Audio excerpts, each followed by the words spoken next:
Hi everyone, I'm Terry. Thank you so much for being here. I'm making this video for the following excerpts that you're going to see because it tells a big part of me.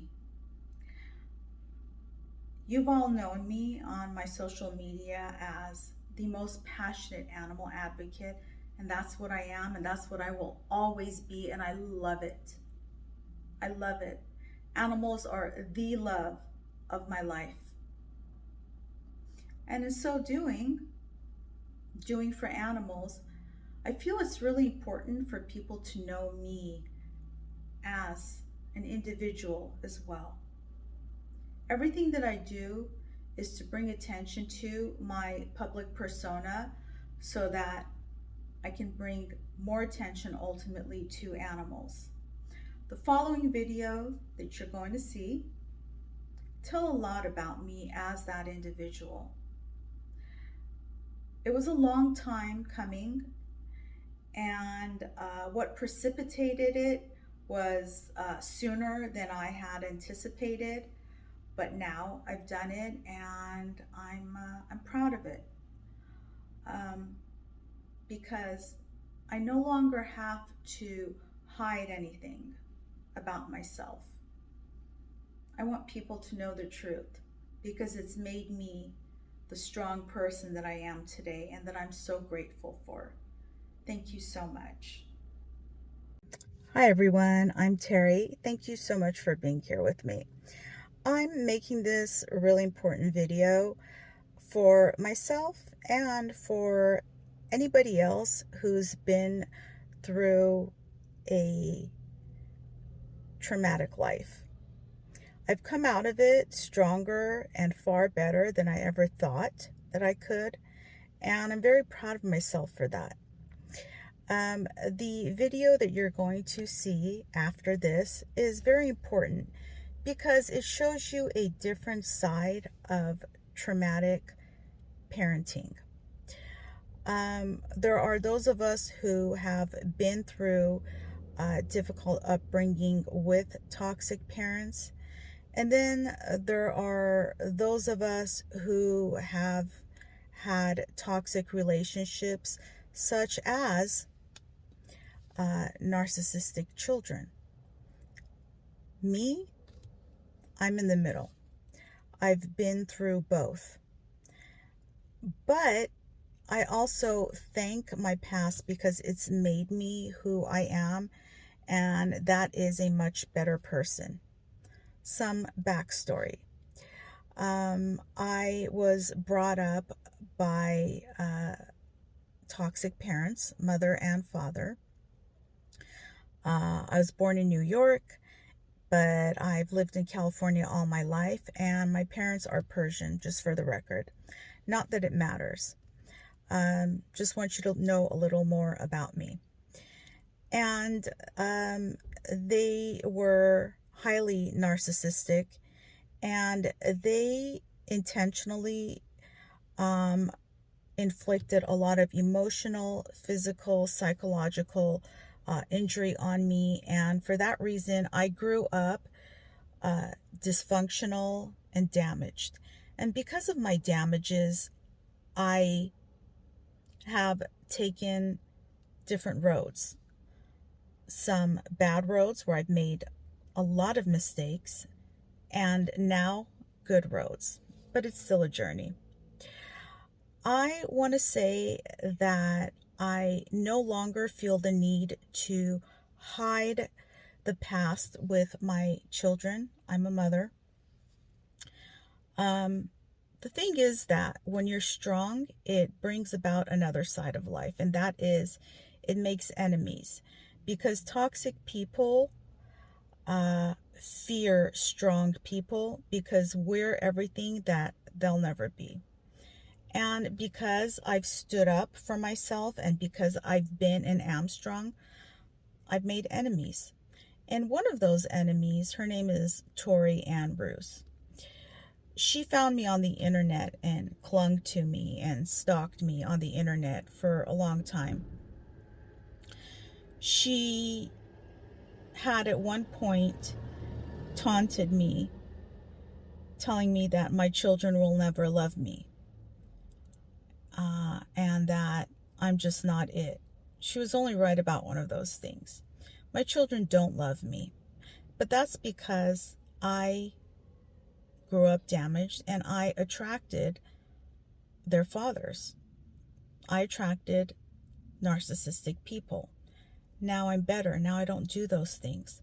But I had them and they were taken away from me unjustly because I've never done any single thing wrong as a parent. They were taken away from me so that they could never know me and love me, and they could only love their fathers. Well, I tried to have a relationship with them and I found out who they are. And I decided that because I've discovered that I have self-respect and dignity, that I deserve better than that. And I chose not to have them in my life. And ever since then, I've gained so much peace and even more understanding of myself that I am really proud. The video that you're about to see shows some things that I wish weren't true, but they are. And so I've decided to pair an inaccurate and misleading narrative by my daughter with a truthful narrative by me.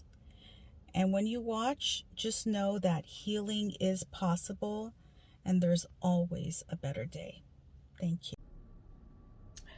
You know, it's one thing to have been lied to when you were a child, but it's a whole different thing to remain willfully ignorant as an adult and then spread that false narrative to embarrass your own self. No dignity.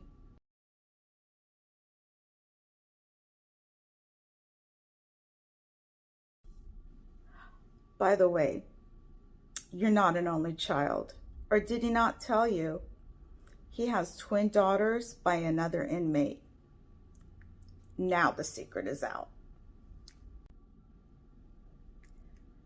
But ask him about those twin daughters that he had by another inmate who was his client. Ask him why CPS cut him off from those two daughters and won't ever let him see them again. And that was the father who raised you with lies, misconceptions, misdirections. Not because he loves you, but because he's a narcissist and wanted you to only love him.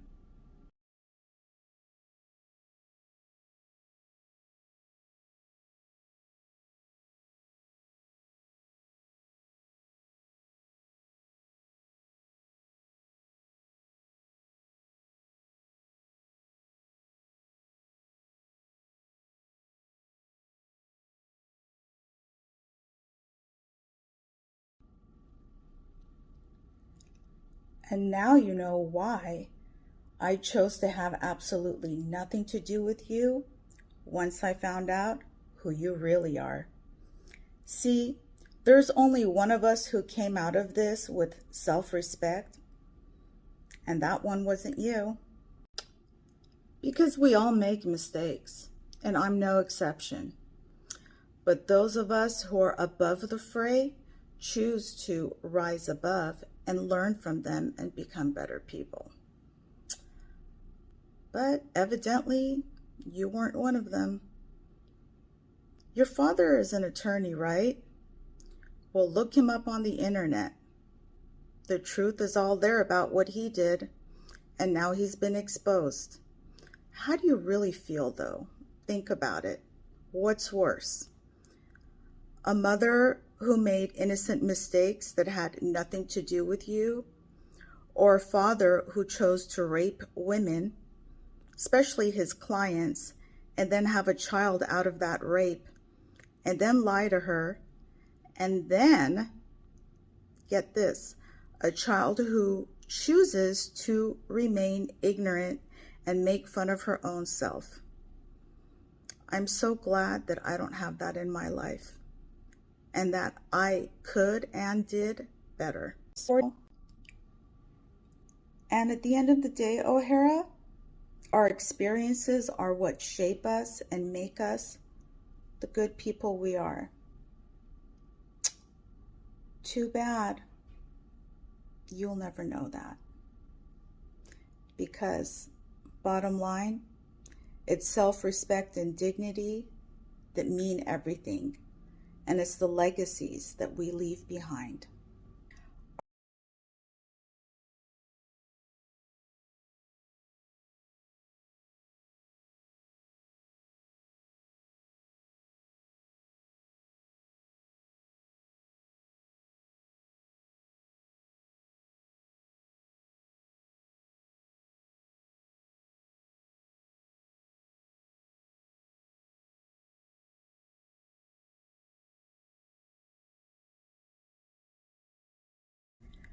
Thank you, O'Hara, because now I understand that oftentimes a loss is actually a gain.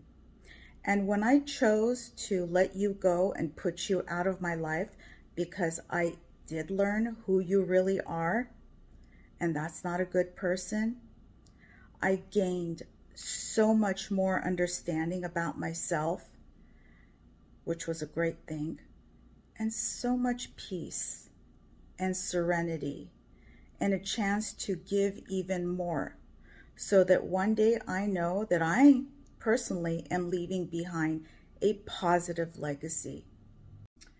Hi, and thank you for watching that video. And now, because I will not leave a misleading narrative unanswered with a completely truthful and accurate narrative, I'm going to clear up some key points. So, number one, I have grown through my damages and my trauma to become an entirely different person. Because, see, the person that I was before, I was so down and so damaged that I always immediately clung to anybody who would even look my way. A neighbor, a coworker, a schoolmate, um, a romantic interest, you know, just about any man who would give me any attention. Any woman who would tell me, oh, she understands my plight. Any person next to me who said they wanted to be my friend. Anybody who even maybe had a 5-minute conversation with me, I'd immediately feel attached to them. Feel like just because they spoke to me, that made them a good person. I didn't know. But honestly, back then, the person that I used to be, I didn't exactly want to know.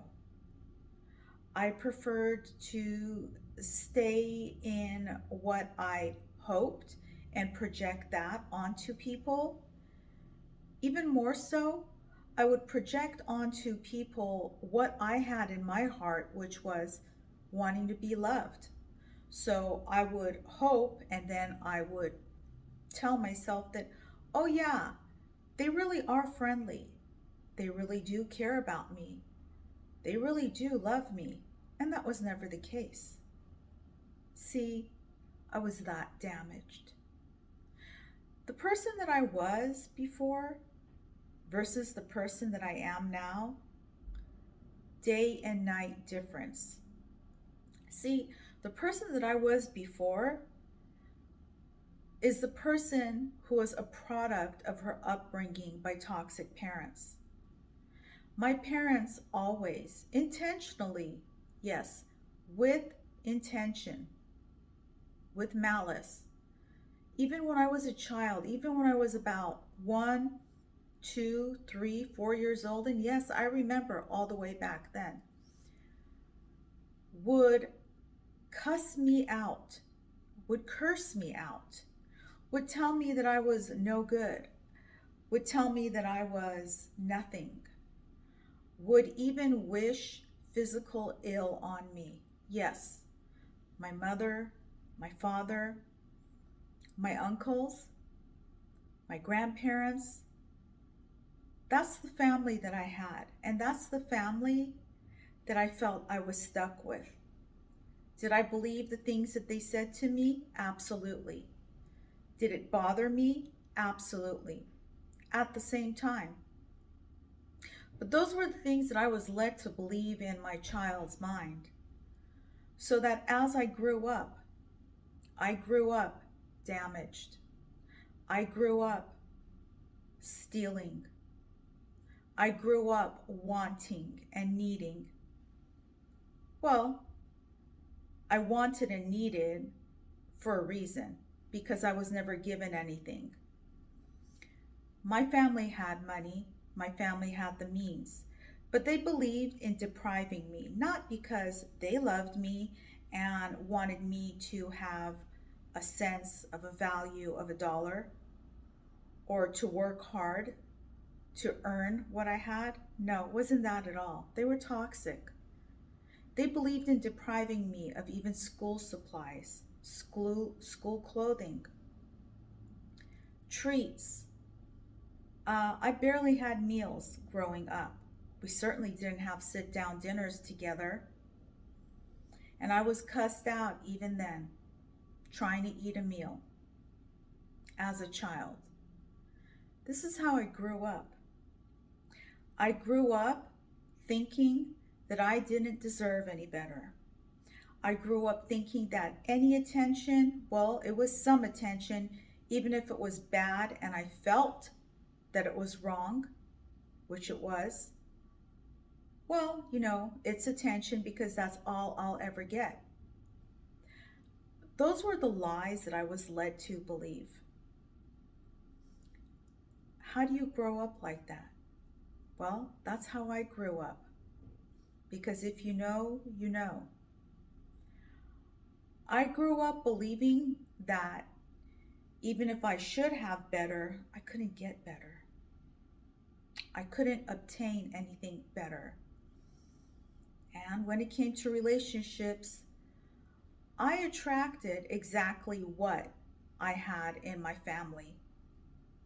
I won't call it a life, it was an existence. I didn't live. I never felt that I lived. I existed. Most of the time, in sadness, in depression, in deprivation, always wanting, always needing, whether it was material things, whether it was emotional things, physical, everything.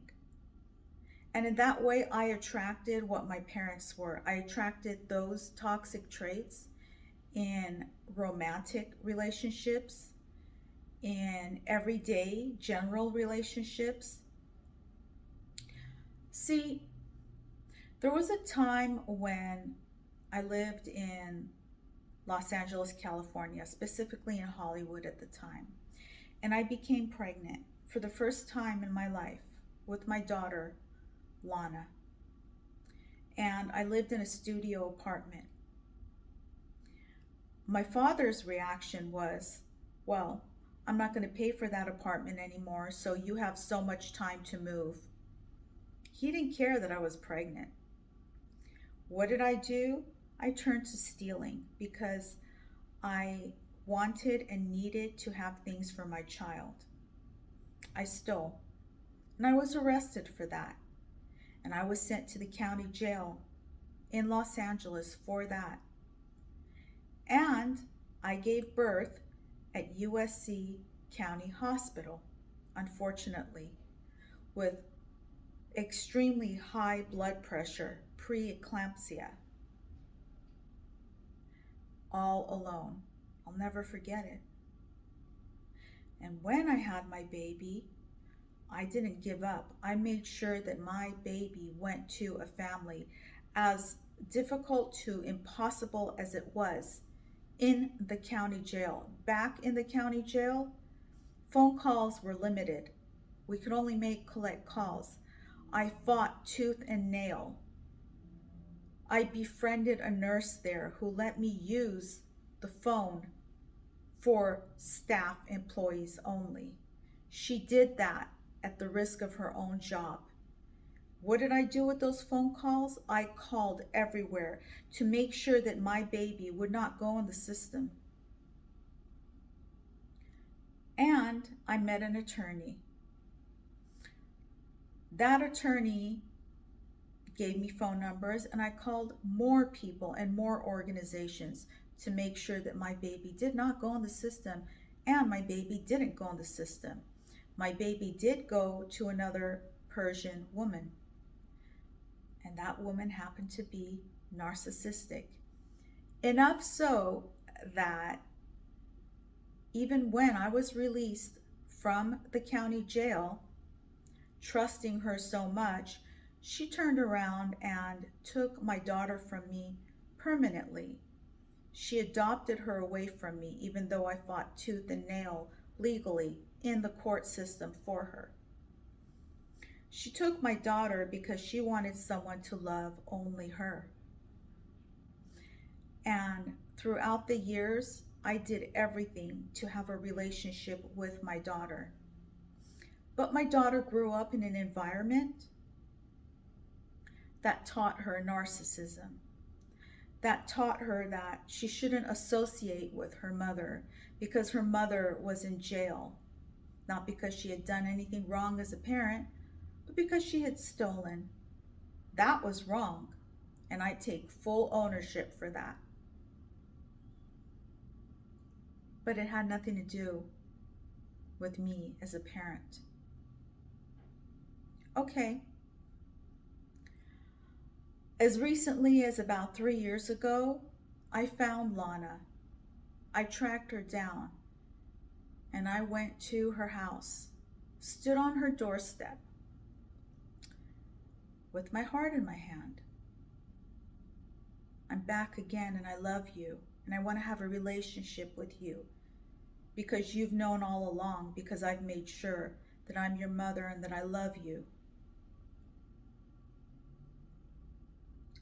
Well, it didn't work out that way.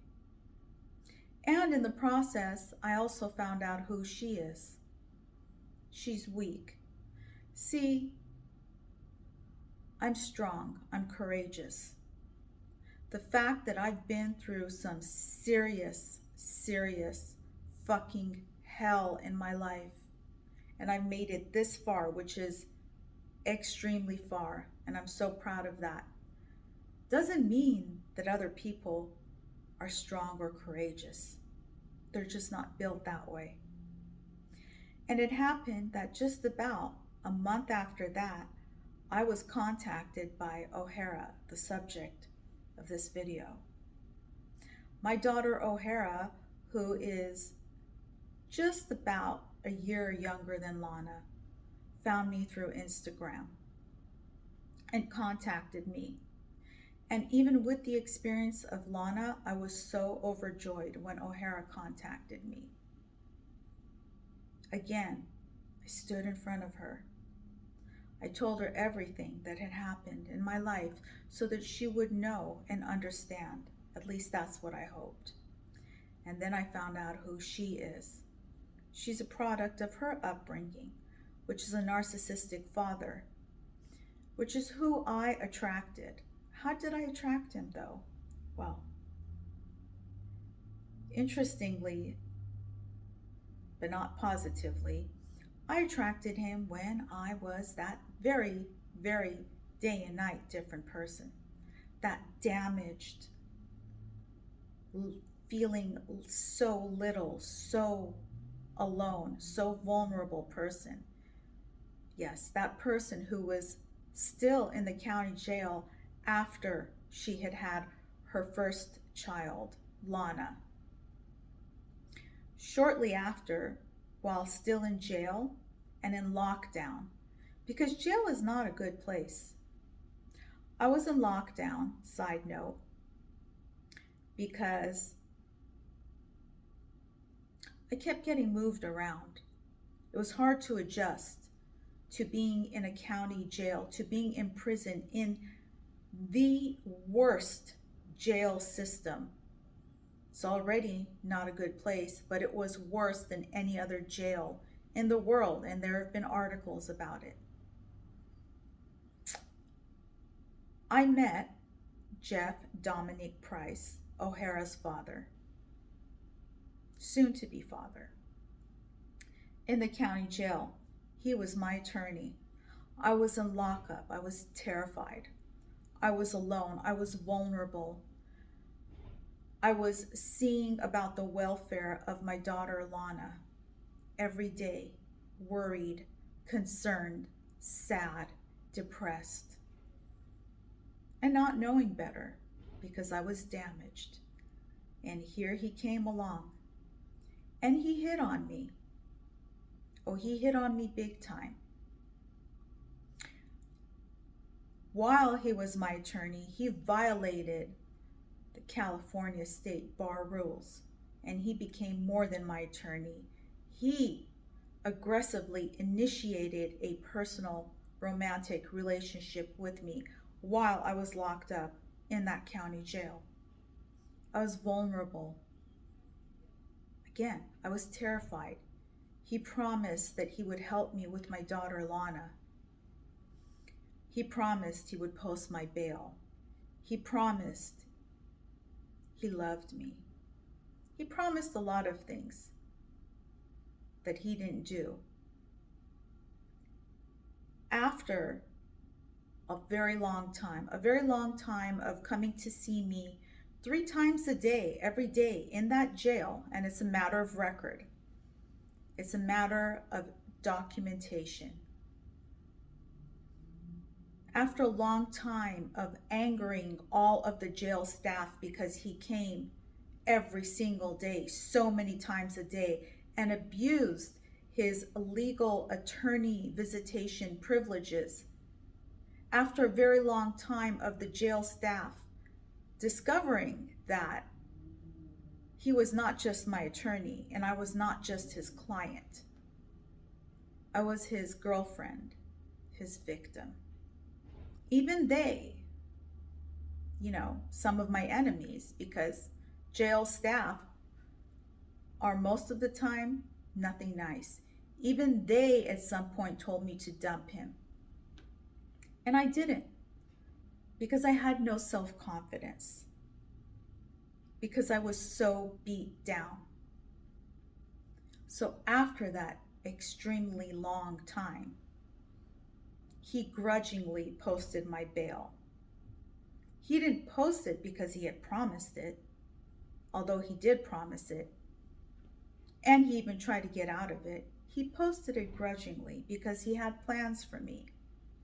And when I was released on bail, what did he do? He took me home to his side house in Santa Monica.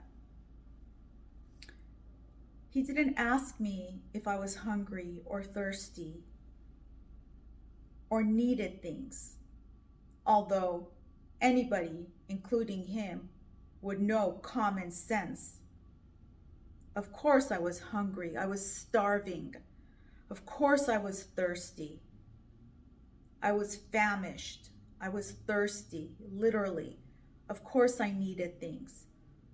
But he didn't care about any of those things. What did he do that very first night? The first half hour that he got me out of jail, he took me back to his place and he had intercourse with me. As a result of that first night, I became pregnant with O'Hara. I wasn't thrilled about Jeff Dominic Price, attorney Jeff Price. I knew what was going on was not right, but I was thrilled about O'Hara. See, Jeff had intercourse with me not because I wanted to be with him. He raped me. Everything he did was under false pretenses, under coercion. At some point, he even threatened to have me put back in jail. When I discovered that I was pregnant, and after he discovered that I was pregnant, what did he do? He abandoned me. He literally abandoned me. And there I was again in that same cycle, alone. without a place to live, without options. What did I do? I stole. I committed credit card fraud. And I was arrested again and put in that same Los Angeles County jail again while pregnant. Oh, but I never once gave up. Never once. Throughout the entire process of fighting my case. And at that point, I was taken in front of Judge Eldon Fox of Beverly Hills Court.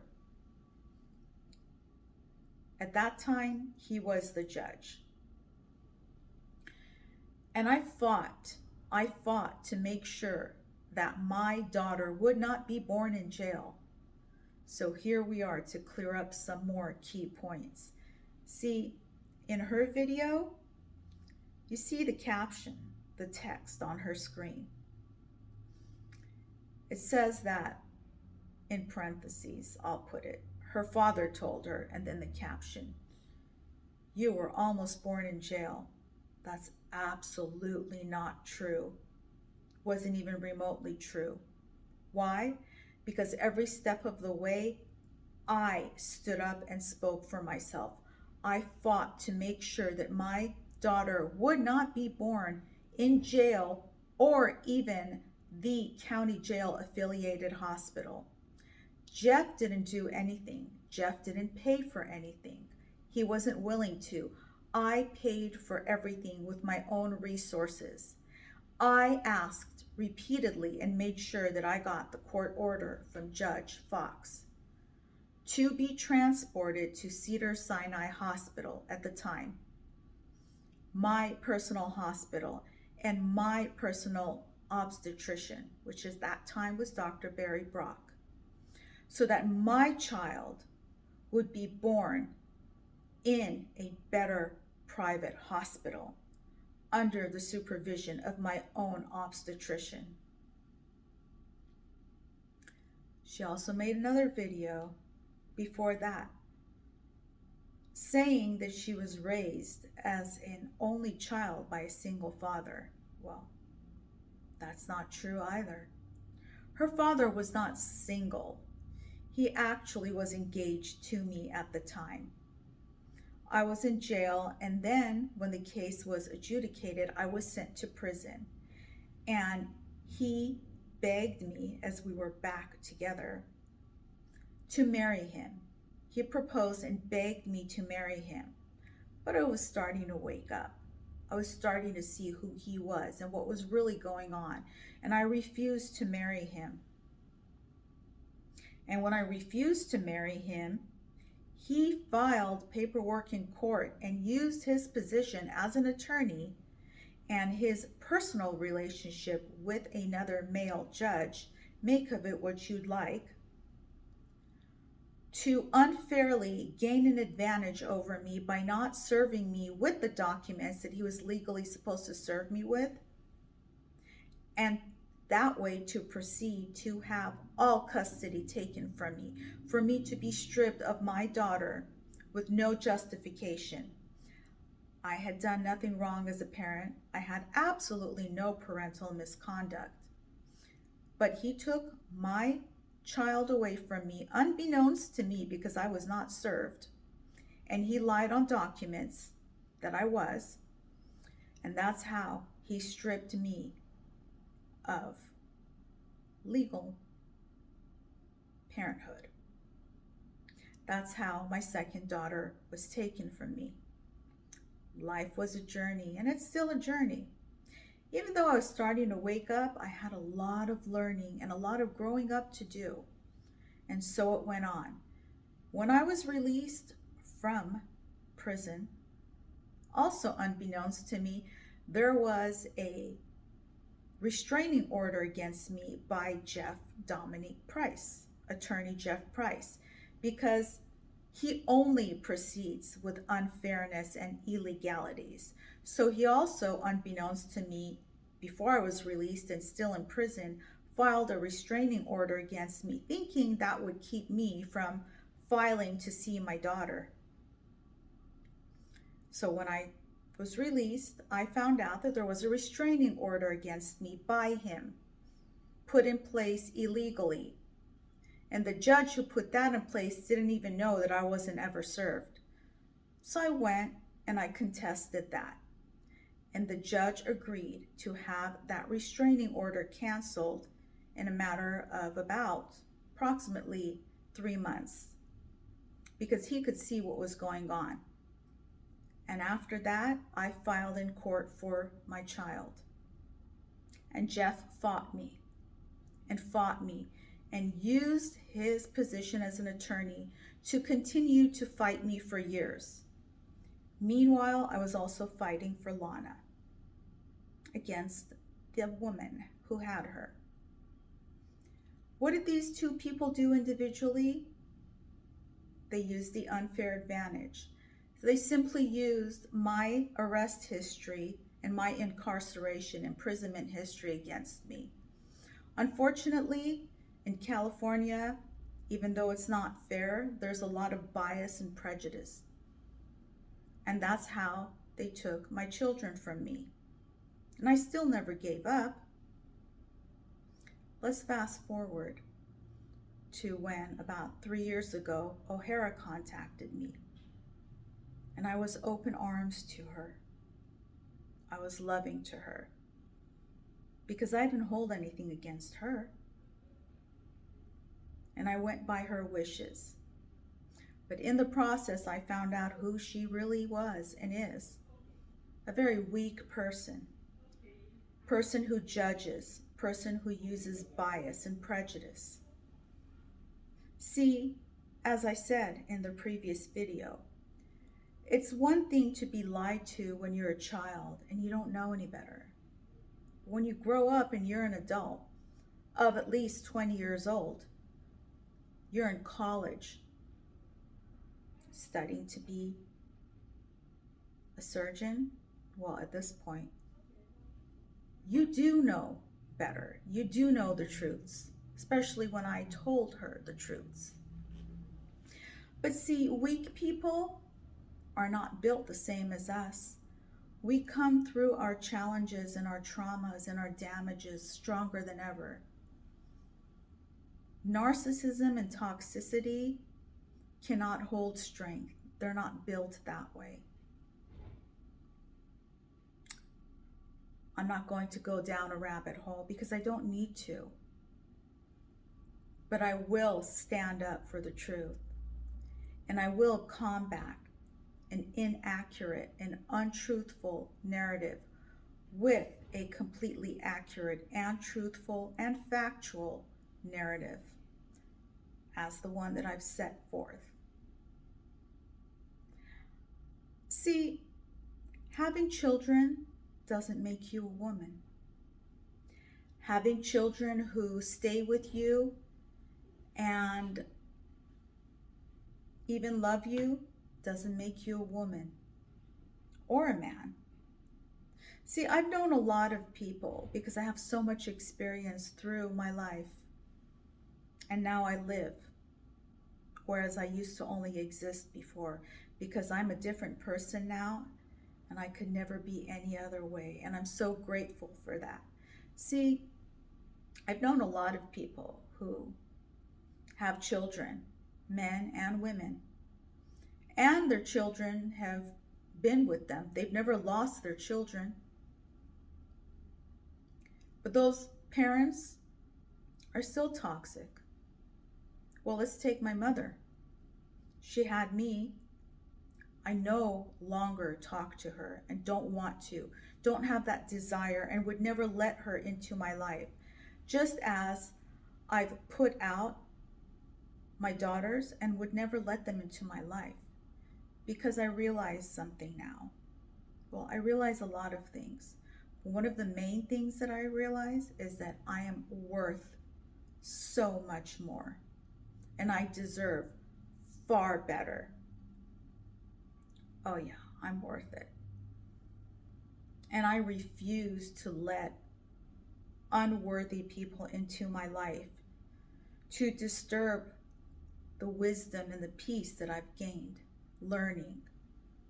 My life is still a journey and I'm still learning. Oh, but I've changed and I've become the person who I've always wanted to be. Oh, and I could never go back to being who I was.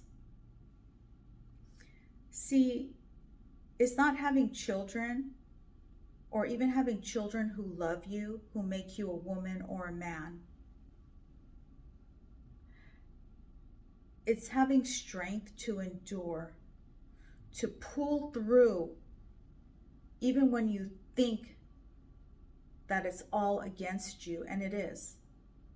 It's having the courage and the strength, the bravery, being that soldier who makes it through and thrives. Because look at me. Look at how very, very far I've gotten. And I've been through it all. I was molested and raped by my mother's boyfriend when I was about 11 to 12 years old, and he was 35 years old. And my mother knew about it the entire time. My uncles knew about it. My grandmother knew about it. Consider this. They're Persian. They're probably more protective than a lot of other families. Not all, but a lot. They all knew about it at the time and they allowed it to happen. I've been molested, sexually assaulted, raped several times in my life. I've had unjust things happen to me.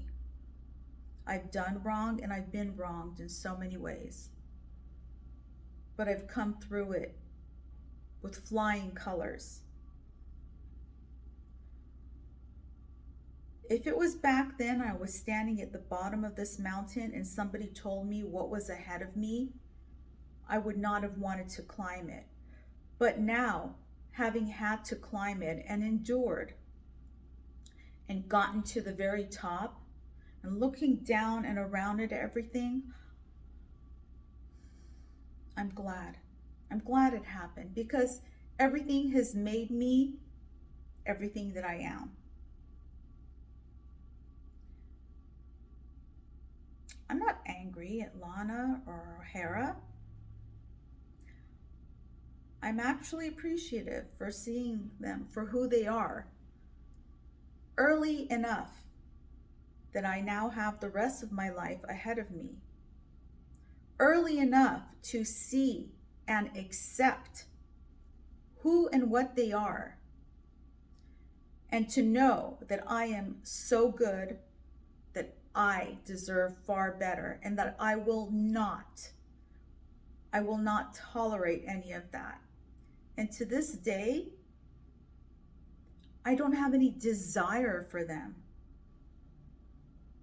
I'm happy that I put them out because I'm worth it. I've gained so much more understanding of myself in the process, and so much peace and so much love for myself. And for any and all of you out there who have been through this dynamic, I want you to look at me and see that while it's not okay, you can get through and you can do so well. Look at me. I've come through a person who, while admittedly, I don't like humans because we can all see what they are. I love animals more than anything. I love animals with every fiber of my being, just because they're animals, for that sole reason. And now, everything that I have, everything has been set for animals. It ties into this, although my passion and utmost love And life for animals is based upon animals and their beauty and their innocence alone. Yet it also ties into the fact that now there's nothing that I would dedicate myself to more than, or even as much as, animals. I'm getting closer to my goal, and I hope someday to reach my goal to have a nonprofit for animals. And I ask all of you, be kind to animals. Donate to their cause in any way you can. Even a little is still a lot more. And thank you so much for watching this. I hope you take a lot of good from this and keep going.